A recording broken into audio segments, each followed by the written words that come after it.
proud to be one of the few female Filipino physician scientists conducting research on how viruses contribute to stroke. And I was born in the Philippines, and I came to the US when I was 5 years old.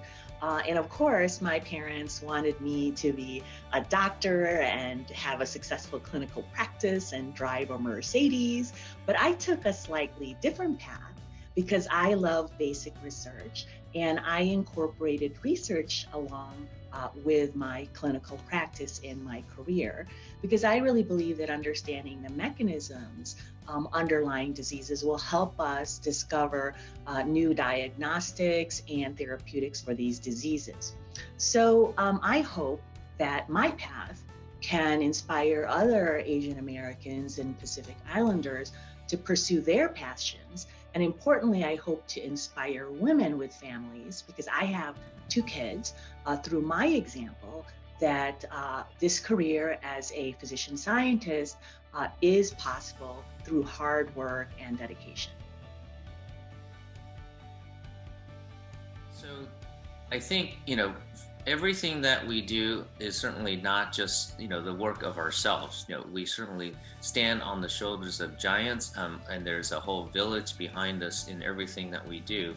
And so I would certainly start with, I could not do any of what I do right now without having the support from my spouse, my wife, who has been an incredible champion of all the things that I, have done so far. And we both have trained together in medicine and share a lot of the trials and tribulations of being physician scientists, so I want to give, the first credit out to her for all the support that she's given me. And her family also have been immigrants, from Taiwan over many decades ago. And so as Asian Pacific Islander American, she shares a lot of similar experiences that I have been in the U.S.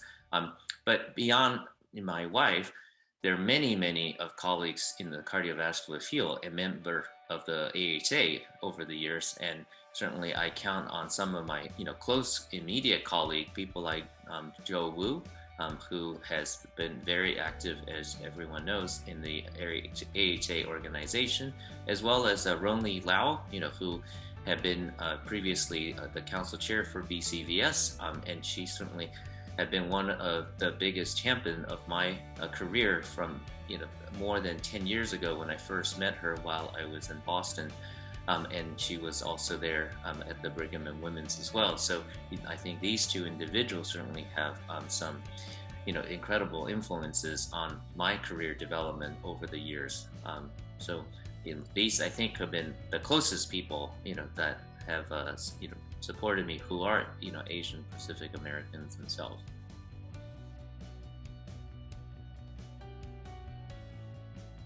I'm grateful of AHA's commitment to remove barriers to healthcare access and to improve quality.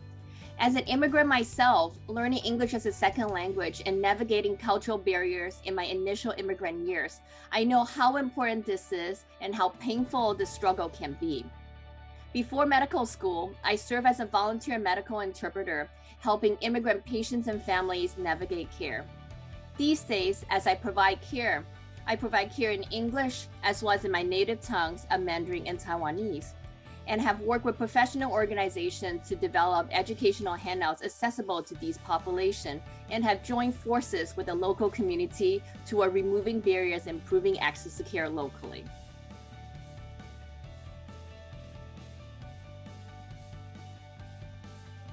Best advice is to choose your mentor, not the specific project. Your mentor will determine your future success in your career and help you carve out your own independent research field if you choose to go into research. So when choosing your mentor, make sure that you investigate what happened to their former trainees and determine if that's the course that you desire. For instance, if your dream is to become a professor in a university balancing both basic research and clinical care, then you want to go towards a mentor where you see that the people that they had mentored did achieve those similar goals that you aspire for. I think for Asian American Pacific Islander who are interested in working in cardiovascular research or cardiovascular medicine, they are definitely encouraged to look out and find mentors.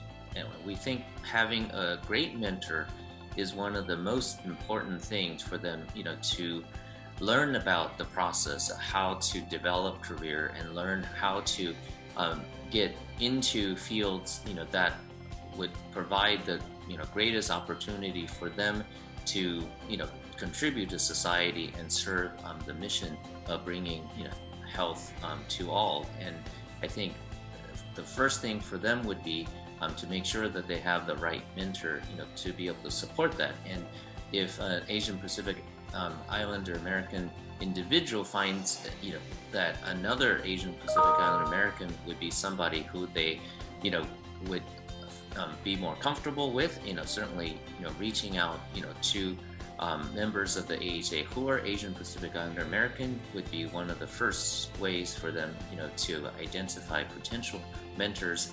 And then, beyond that, I do think that as the Asian Pacific Americans maybe at least culturally tend to be a little bit shyer about getting out there and meeting other people, I think I would certainly always encourage them to find more opportunity to network and connect with everyone, people who are not necessarily just Asian American Pacific Islander, but with the broader AHA community, so that they can get the greatest exposure and the biggest network to help support their career. So I think these would be my first advice for anyone who is interested in developing a cardiovascular research or cardiovascular medicine career as an Asian Pacific Islander American. To them is simple.